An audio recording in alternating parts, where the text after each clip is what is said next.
Amados, un abrazo a la distancia. Hoy estamos desde Capilla del Rey, en Orlando, con nuestra acostumbrada reunión de oración y estudio de la palabra. Qué bueno que nos pueda acompañar hoy. Espero que más se sigan añadiendo para estudiar palabra de Dios. Quiero exhortarle a que nos envíe su petición de oración. Déjenos saber cuál es su motivo de oración y estaremos llevándolo ante la presencia del Padre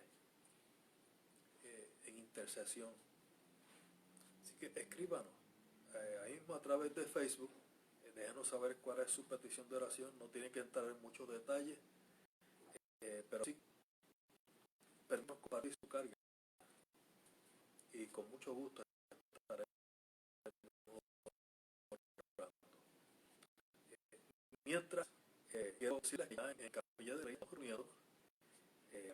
Además de hoy, los miércoles, los domingos, tenemos dos servicios, uno a las 10 y otro a las 11:30. ¿Por qué dos servicios? Para poder mantener en nuestro templo, en nuestro local, poder mantener un distanciamiento, como es el protocolo requerido en este caso, en este que estamos atravesando. Mantenemos una estricta norma de higiene en nuestras facilidades y mantenemos distanciamiento social. Usamos todos nuestra mascarilla, así que siéntase en la libertad y en la confianza de estar con nosotros este próximo domingo, ya sea a las 10 o a las 11:30, perdóname. Le espero en Capilla del Rey. Le recuerdo una vez más, envíenos su petición de oración. Queremos orar por usted. Y tengo que decir que el Señor ha sido maravilloso. El Señor ha sido bueno. Y dentro de toda esta época que estamos enfrentando, la provisión de Dios ha sido real. Hoy día nuestros compromisos en el pago del local, nuestros compromisos han sido cubiertos puntualmente. Hasta el día de hoy, en eso tenemos allí un testimonio delante de las personas que nos han confiado estas facilidades. Todos nuestros gastos están al día. Reconozco, tengo que testificar que el Señor ha estado proveyendo. Los hermanos han sido fieles en su diezmo, en su ofrenda, y a través de distintos medios están haciendo llegar su ofrenda para poder cubrir nuestras obligaciones. Tengo que decir que no ha faltado y estamos en pie. Yo quiero reanudar el estudio del libro de Romanos que por 3 semanas hemos tenido.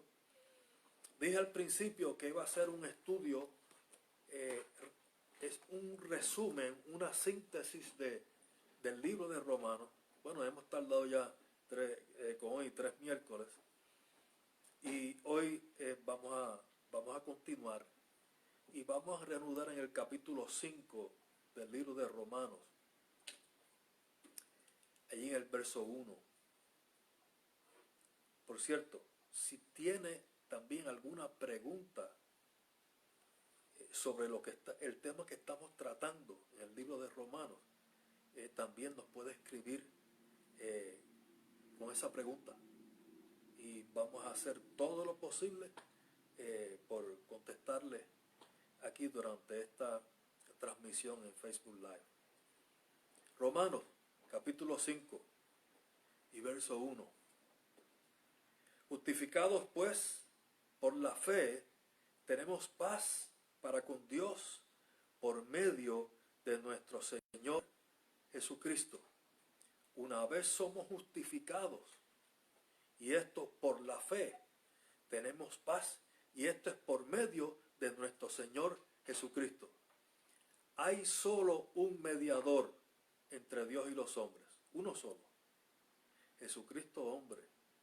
Hay un solo camino al Padre, y es Cristo. Hay una sola verdad, no muchas verdades. Un solo camino, no muchos caminos. El mundo dice, todos los caminos conducen a Dios. Hay un solo camino, y es Cristo, quien por la fe ha abrazado la fe del Hijo de Dios, ha sido justificado, ha sido declarado justo. Así enseña la Escritura.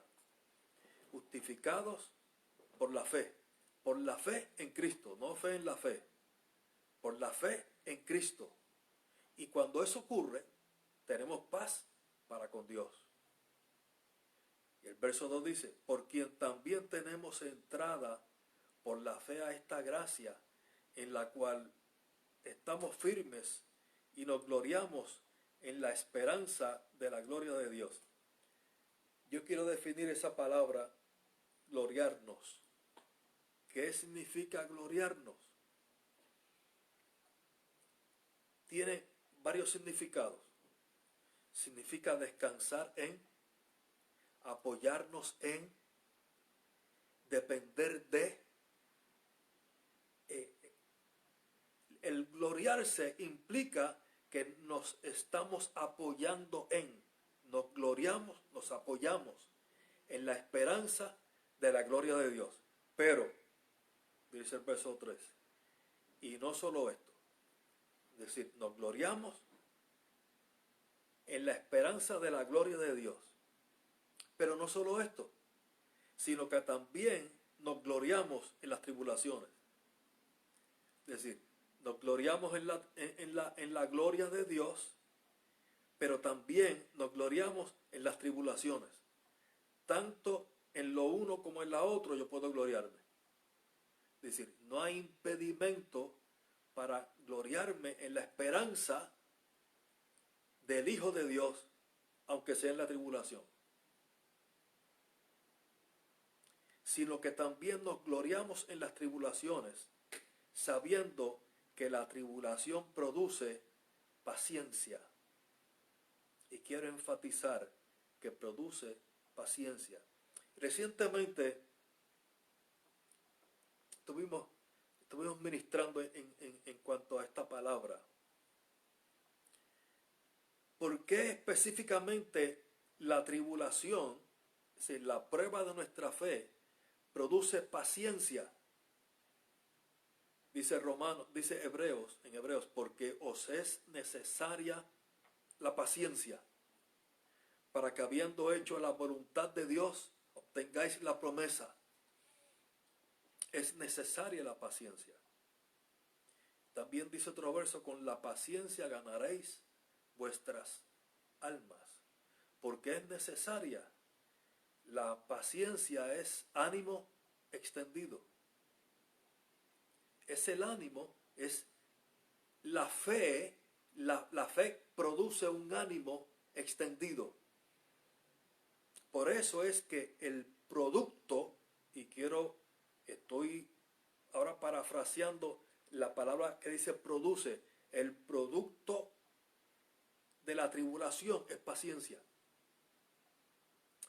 Porque en medio de la tribulación será necesario esperar, y esperar en una intervención de Dios. En medio de la tribulación será necesario esperar por un auxilio de Dios, una fortaleza de parte de Dios.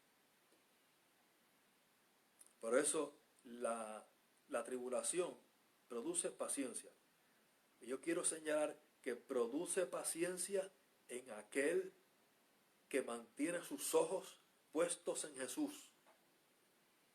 Produce paciencia en aquel que ha decidido, que está en la firme decisión de mantener sus ojos en Jesús, y la paciencia, lejos de cancelar nuestra vida, tiene el efecto de producir. Es decir, en la vida de un hijo de Dios, sometido a Dios, la tribulación es productiva. Es productiva, produce y paciencia. Y oiga bien, dice el verso 4, y la paciencia produce prueba. Pero la prueba de la que está hablando ahí no es la prueba de nuestra fe. Ahí la palabra prueba tiene la connotación de evidencia. Produce evidencia, produce constancia, porque se produce una evidencia en nuestro carácter.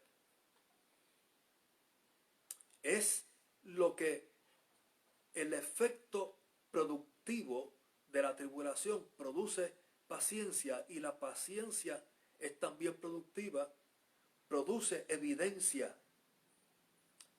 Evidencia de que estamos creciendo en carácter delante de Dios. Y eso es evidencia. Eso es palpable. Eso utilizando un término más común, se nota. Eso se nota. La paciencia, la prueba, la evidencia que produce la paciencia es evidente. Y la prueba, si buscáramos en el original griego, la palabra prueba se traduce como experiencia. Es decir, vivencia, experiencia, evidencia. Y esa prueba produce esperanza. Otra vez, si lo buscan en el original griego, significa placer. Esa prueba produce placer. Y esa esperanza no avergüenza. Hay esperanzas que avergüenzan. Pero cuando la esperanza es en el Señor, no avergüenza. Nadie que esperó en Él fue avergonzado. ¿Por qué no? Porque el amor de Dios ha sido derramado en nuestros corazones por el Espíritu Santo que nos fue dado ya. El Espíritu Santo fue derramado en el corazón, es derramado en el corazón del creyente. El Espíritu Santo habita en cada creyente, en cada hijo de Dios.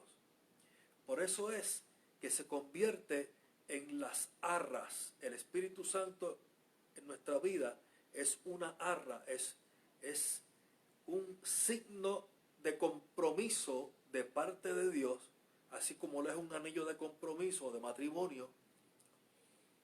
Es una prenda, es como la prenda de compromiso que nos ha dado Dios, de que lo que comenzó en nosotros será completado.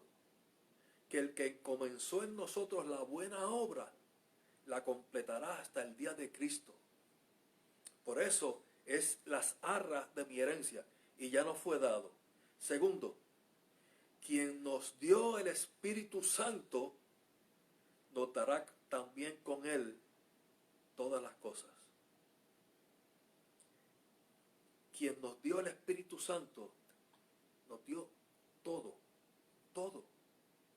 Junto con el Espíritu Santo, no nos negó nada, nada que sea necesario para nuestra permanencia en el Señor. 6. Porque Cristo, cuando éramos débiles a su tiempo, murió por los impíos. Ciertamente apenas morirá alguno por un justo, con todo pudiera ser que alguno osara morir por el bueno. Mas Dios muestra su amor para con nosotros, en que aun siendo pecadores, Cristo murió por nosotros, pues mucho más, estando ya justificados en su sangre, por Él seremos salvos de la ira. Porque si siendo enemigos fuimos reconciliados con Dios por la muerte de su Hijo, mucho más, estando reconciliados, seremos salvos por su vida. Y no solo esto, sino que también nos gloriamos en Dios, por el Señor nuestro Jesucristo, por quien hemos recibido ahora la reconciliación.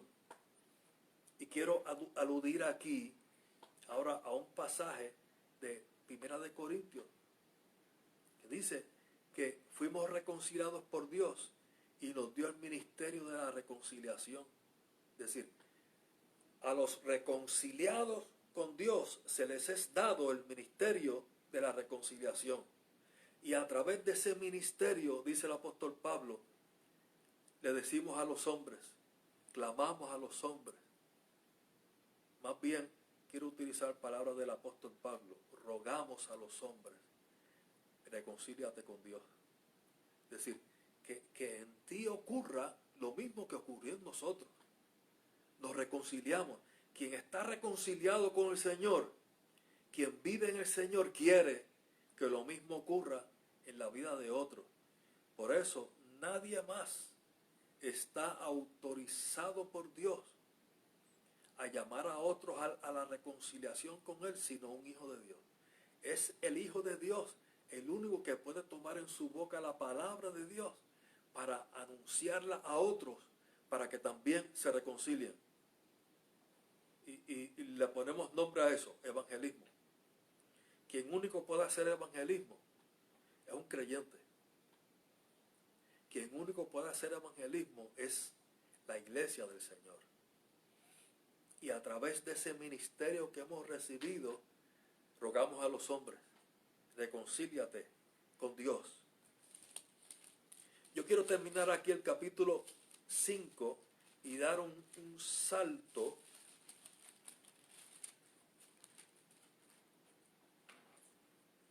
hasta el capítulo 8 y verso 28.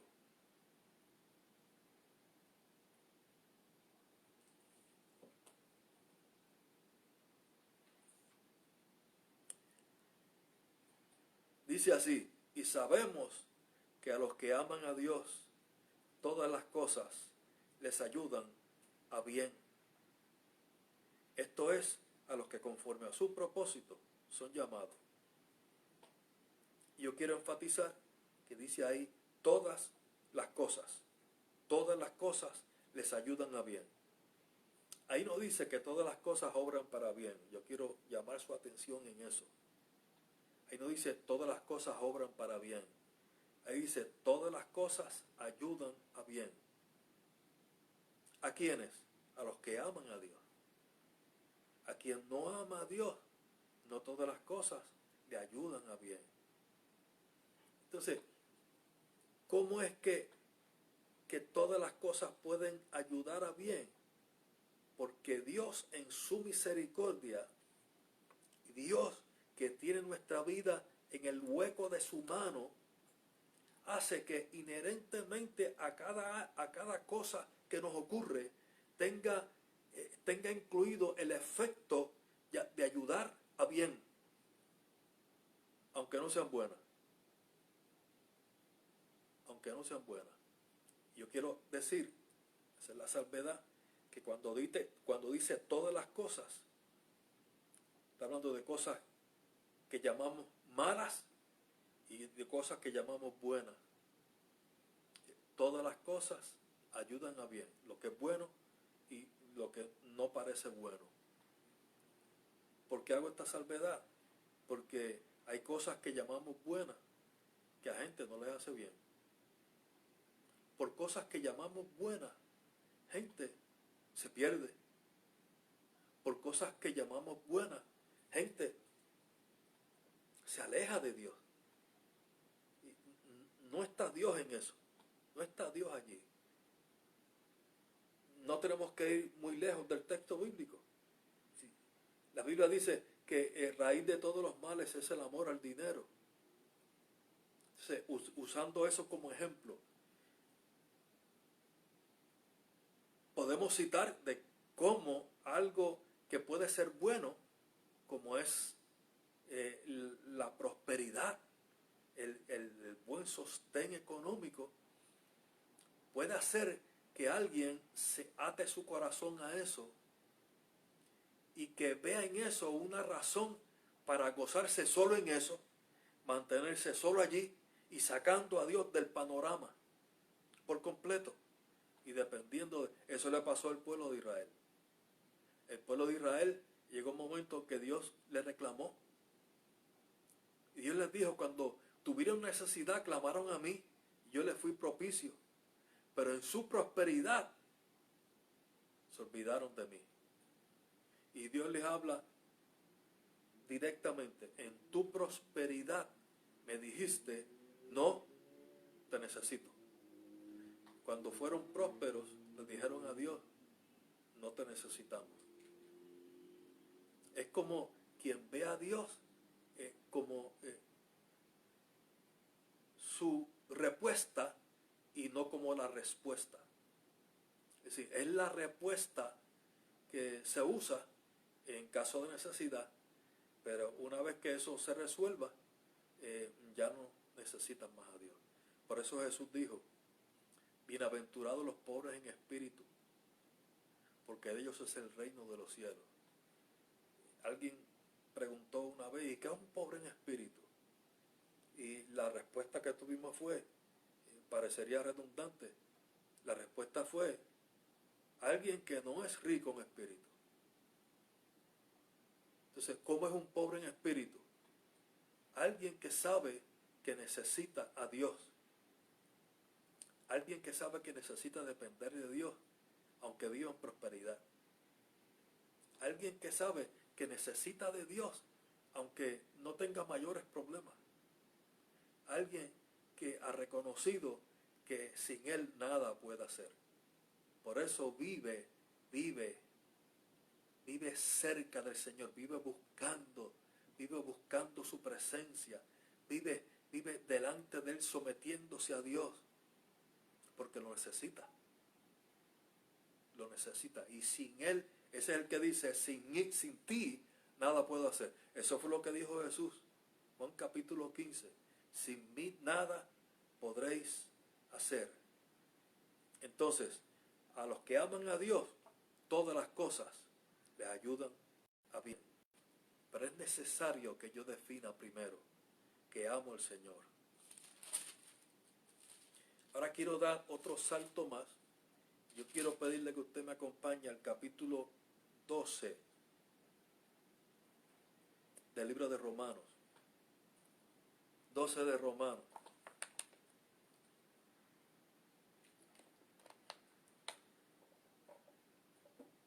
Y verso 1.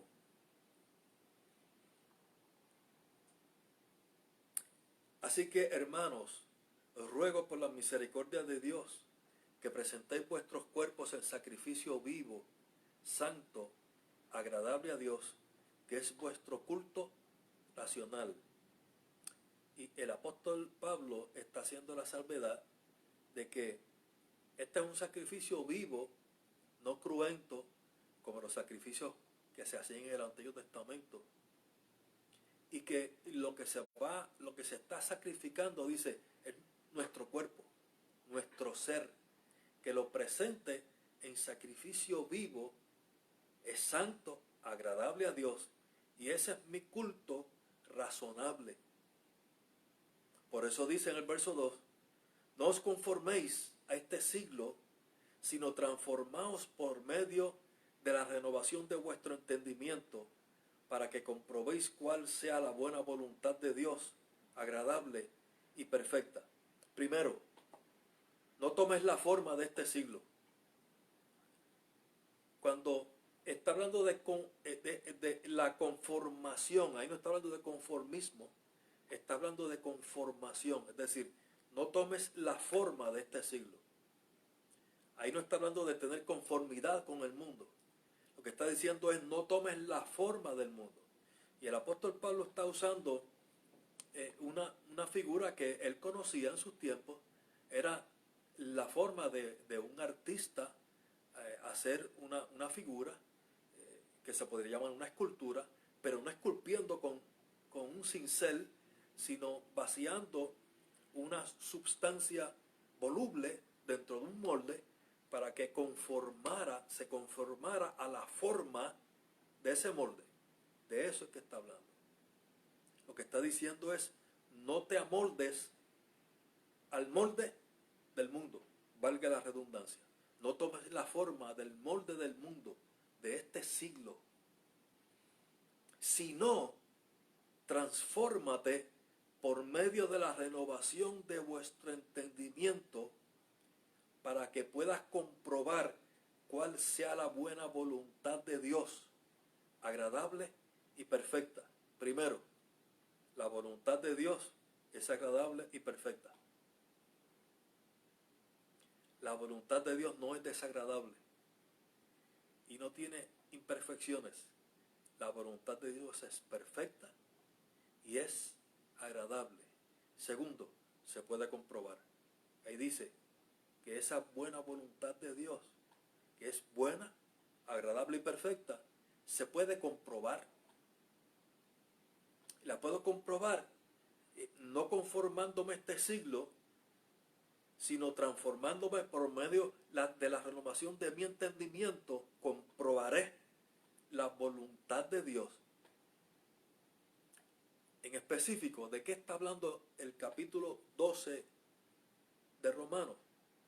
Pues yo quiero decirle que estos dos versos que acabamos de leer, 1 y 2 del capítulo 12, se usan indiscriminadamente y se usan,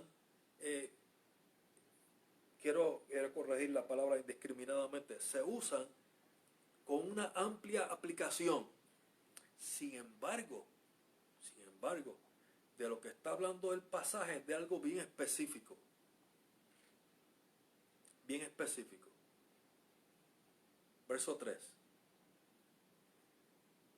Digo pues, por la gracia que me es dada a cada cual que está entre vosotros, que no tenga más alto concepto de sí que el que debe tener, sino que piense de sí con cordura, conforme a la medida de fe que Dios repartió a cada uno. Dice ahí que Dios le repartió una medida de fe a cada uno. ¿De qué está hablando? Yo quiero decir desde ya, está hablando de dones, está hablando de llamamiento. ¿Por qué no puede ser medida de fe en el sentido literal? Porque no podría ser que Dios le dio a unos una cantidad de fe y a otros otra. Que ahí dice que a cada uno le dio la medida, le repartió una medida de fe. No es que Dios le dio, que Dios permitió que uno tuviera una cantidad de fe y otro otra, porque todos estamos llamados a crecer en fe, a crecer en la fe. Por eso la parábola de la semilla de mostaza, de lo que está hablando es una fe, no que se mantiene pequeña, sino que es semejante a la semilla de mostaza, que si comenzando pequeña crece hasta convertirse en un frondoso árbol. Es la voluntad de Dios que nuestra fe crezca, como Abraham, que no dudó en incredulidad ni se debilitó en la fe, sino que se fortaleció en fe, dando gloria a Dios, como leímos en el capítulo 4. No se debilitó, se fortaleció en la fe. Es la voluntad de Dios que crezcamos en la fe, que tengamos una fe madura. Entonces, si no es de eso que está hablando, ¿a qué se refiere este verso 3? Cuando dice que a cada uno le fue repartido una medida de fe. Pero el verso 4 lo explica. Porque de la manera que en un cuerpo tenemos muchos miembros, pero no todos los miembros tienen la misma función. ¿De qué está hablando la medida de fe que Dios le repartió a cada uno? La función que tienen los miembros del cuerpo. Ese es el significado. ¿De qué está hablando? De comprobar la buena voluntad de Dios, agradable y perfecta. Comprobar cuál es la medida de fe que Dios me dio. Y la medida de fe es mi función en el cuerpo. Ahora, vamos a ampliarlo un poco más. Verso 5. Así nosotros, siendo muchos, somos un cuerpo en Cristo y todos miembros los unos de los otros. De manera que, teniendo diferentes dones, de todo lo que está hablando el capítulo 12, es de dones. Usted me preguntará, pastor, pero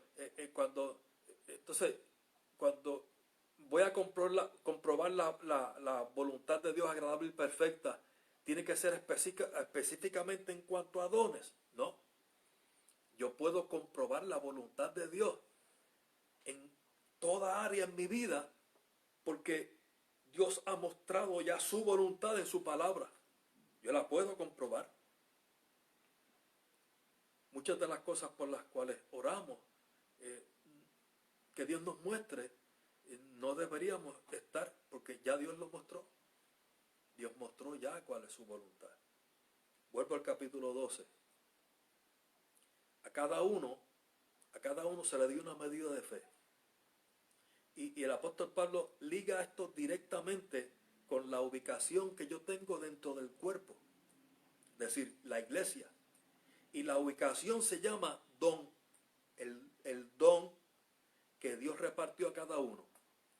Ojo, en el cuerpo de Cristo, cada miembro tiene una función, así como en el cuerpo humano ocurre también. No hay miembros en el cuerpo humano que no tengan función. Aún aquellos que parece que no, sí tienen. Todo miembro en el cuerpo humano tiene una función. Y el apóstol Pablo en 1 Corintios es todavía más gráfico. Y dice, aún aquellos miembros que no parecen tener mucha dignidad, dice, a esos miembros los cubrimos más dignamente. Porque todos los miembros tienen una función. Aquí dice el apóstol Pablo ahora, en Romanos, capítulo 12, está hablando de dones y de función. Cuando hablamos de dones, tenemos que hablar de función. Y función en virtud del don. Y dice el verso 2, que yo puedo comprobar la voluntad de Dios. En qué parte del cuerpo yo estoy ubicado. Eso se puede comprobar. Y yo puedo comprobar cuál fue la medida de fe que Dios me dio para funcionar en el cuerpo de Cristo. Eso se puede comprobar. Y yo quiero enfatizar otra vez, en el cuerpo de Cristo, cada miembro tiene una función. No hay razón alguna para que alguien esté luchando por lograr una posición en el cuerpo de Cristo porque le fue dada por el Espíritu Santo. Nadie tiene una posición de insignificancia en el cuerpo de Cristo.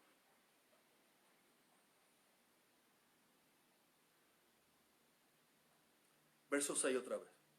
De manera que, teniendo diferentes dones, según la gracia que nos es dada, y ojo, ahora añade un detalle adicional.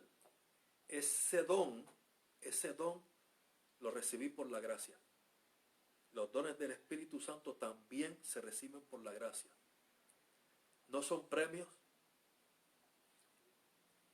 No es un premio de parte de Dios. Es una función que me da Dios, obviamente, para funcionar, y tengo que entrar en esa redundancia. Es una función para funcionar. Aunque parezca redundante, los dones son operantes. Y los dones del Espíritu Santo, ministrados fielmente, cambian vida. Los dones del Espíritu Santo, ministrados en temor de Dios y con fidelidad para Dios, bendicen a otros al punto de que esto tiene valor eterno. Por eso el ejercicio de los dones tiene que ver con valor eterno. Eso lo vamos a ver más adelante, aunque quiero ser breve, ¿no? Leo otra vez el verso 6. De manera que teniendo diferentes dones, según la gracia que nos es dada, si el de profecía, úsese conforme a la medida de la fe. Medida de la fe era lo que estaba hablando en el verso 3, que dice que piense de sí con cordura, que cada cual piense de sí con cordura, que no tenga más alto concepto de sí que el que debe tener. Es decir, que el profeta tenga concepto de sí de profeta. Por eso dice ese verso 3, que no tenga más alto concepto de sí que el que debe tener. Por eso, que el profeta piense de sí como de profeta y que use la medida de la fe en el don de profecía. ¿Para qué? Para edificar. El don no es razón para autocomplacencia. El don, los dones, son delantales, y quiero usar la palabra delantales, que Dios nos da para servir, no para que nos sirvan a nosotros.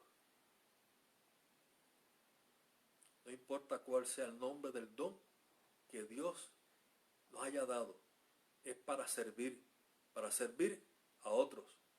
Y en esto, Primera de Corintios es bien abundante, describiendo que la edificación en el cuerpo de Cristo ocurre en razón de los dones. Y todos los dones edifican. Todos los dones son para edificar. Ojo, los dones no durarán para siempre. Por eso, Primera de Corintios, Pablo es tan claro en decir que las profecías acabarán. No habrá más profecías. La ciencia acabará. Todos los dones acabarán cuando ya no se esté edificando el cuerpo de Cristo. Pero el amor no pasará. Mientras estemos aquí y estamos edificando la iglesia, son necesarios los dones, porque no hay otra forma de edificar si no es por los dones que el Espíritu Santo da.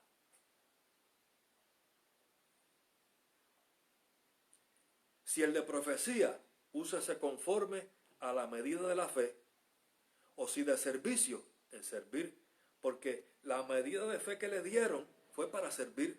Ese es su don. ¿Quiere decir que no todos estamos llamados a servir? No. Todos estamos llamados a servir. Lo que sucede es que hay alguien en el cuerpo de Cristo, hay alguien que en forma enfática tiene ese don. Lo mismo sucede con el don de la fe. Estamos todos llamados a ser gente de fe, pero hay alguien que en forma especial se le ha dado el don de la fe. La fe como don es lo que quiero decir. O si de servicio, en servir, o el que enseña en la enseñanza. Por eso es necesario que yo tenga un claro concepto de mí, como dice el verso 3, que piense de mí con cordura. Si yo soy profeta, yo debo pensar de mí con cordura y pensar de mí en términos de eso, pues esa fue la medida de fe que me dieron. Y allí yo seré de bendición. O en servir, o el que enseña en la enseñanza, o el que exhorta en la exhortación, el que reparte con liberalidad. Oiga, hay uno en el cuerpo de Cristo que tiene el don de repartir bienes de este mundo. Otra vez, no estamos todos llamados a ser amorosos y mirar por la necesidad del hermano que tenemos al lado. Sí, pero es que hay uno que en forma especial ha sido llamado a repartir con liberalidad, y otro que preside con solicitud, el que hace misericordia con alegría. Verso 9 dice: el amor se hace sin fingimiento, aborreced lo malo, seguid lo bueno.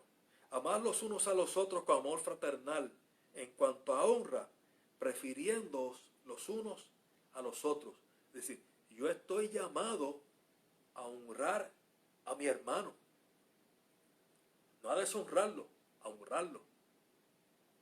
En amor, ser motivo, que sea motivo de honra en la vida de ese hermano mío, no de deshonra. En lo que requiere diligencia, no perezoso. ¿Qué es lo opuesto a la pereza? La diligencia. ¿Cómo más se define? Como alguien ferviente en espíritu. Quien es ferviente en espíritu será diligente. ¿Por qué? Porque estamos sirviendo al Señor, Rey de Reyes y Señor de Señores. Al Señor no se le sirve con pereza, se le sirve con diligencia, se le sirve con interés, se le sirve con inteligencia. Y estoy usando una palabra de los Salmos que habla de que el que tañe el pandero y lo hace con inteligencia, lo hace con diligencia, lo hace con presteza. Gozosos en la esperanza, sufridos en la tribulación, constantes en la oración. Termino. Es una persona sufrida. Dice, gozosos en la esperanza y en la tribulación. Dice que se ha sufrido. Parecería que es obvio que en la tribulación se sufre, pero ser sufrido no es igual a sufrir. Ser sufrido es una persona que cuando sufre, lo sufre en la voluntad de Dios. Y utilizando palabras del apóstol Pedro en su primera epístola, donde dijo que si alguno padece según la voluntad de Dios, encomienda su alma al fiel Creador. Porque era un momento de persecución, y el apóstol Pablo dice, mira, aún dentro de la voluntad, haciendo la voluntad de Dios, se puede acarrear sufrimiento. Quien sufre según la voluntad de Dios, encomiende su alma al fiel Creador. Porque aún haciendo su voluntad, el sufrimiento podría llegar. Y ser sufrido es sufrir conforme a la voluntad de Dios. O sea, que cuando sufro me mantengo en el Señor. Que cuando sufro estoy hablando lo mismo que he hablado siempre. No hablo distinto. Que cuando sufro no reniego, sino confieso. Que cuando sufro mis ojos siguen puestos en el Señor Jesús, sabiendo que de Él viene mi auxilio. Pero tengo que ser constante en la oración. Y aquí sí ahora termino.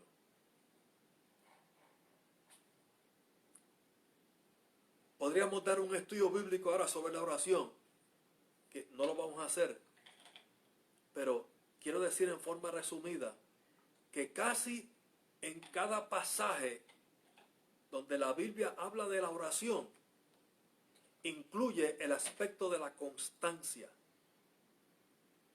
Cuando dice orad sin cesar, aquí dice ser constantes en la oración.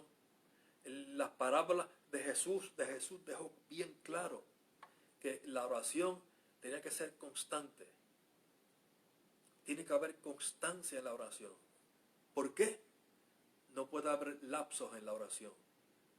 No puede haber intermedios en la oración. La oración tiene que ser constante. Y tan enfático es el texto bíblico que dice orad sin cesar. Usted y yo sabemos que no es posible orar sin cesar. Lo que está diciendo el verso es que en mí esté la actitud y el espíritu de orar constantemente, sea que esté orando o no. que en mí esté presente esa postura, delante de Dios, esa postura de oración. Y eso debe ser constante. Vamos a terminar aquí nuestro estudio del día de hoy en cuanto al libro de Romanos, y terminamos el próximo miércoles. Si tenemos alguna petición de oración, de todas formas, vamos a terminar aquí ahora orando, dando gracias al Señor y creyendo que usted fue bendecido con este estudio de la palabra. ¿Sí?